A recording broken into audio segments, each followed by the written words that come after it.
السلام عليكم.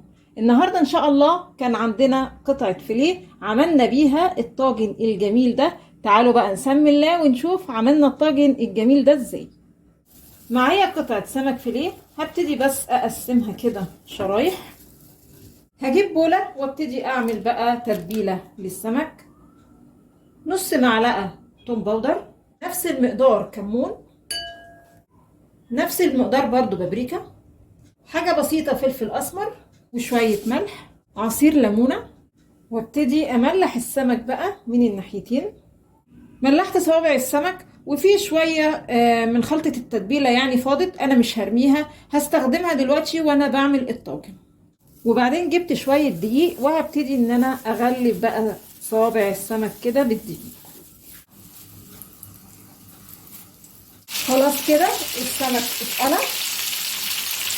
غسلت الطاسة وحطيت فيها الزيت اللي انا كنت قالية فيه السمك بعد ما صفيته.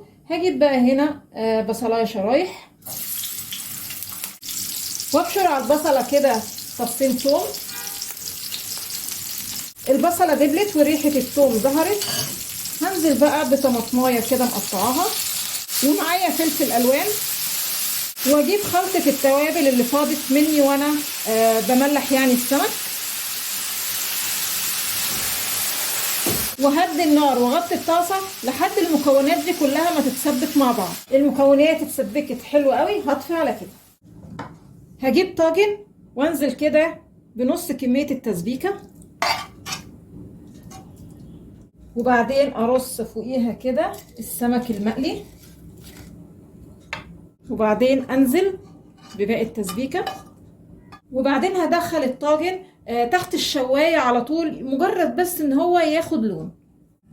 وده الشكل النهائي لطاجن السمك. عايزه اقول لكم بيبقى خفيف جدا وحلو قوي، وما خدش معانا ولا وقت ولا اي مجهود. يا رب النهارده طاجن السمك الفيليه يكون عجبكم، ولو عجبكم الفيديو فضلا الاشتراك في القناه.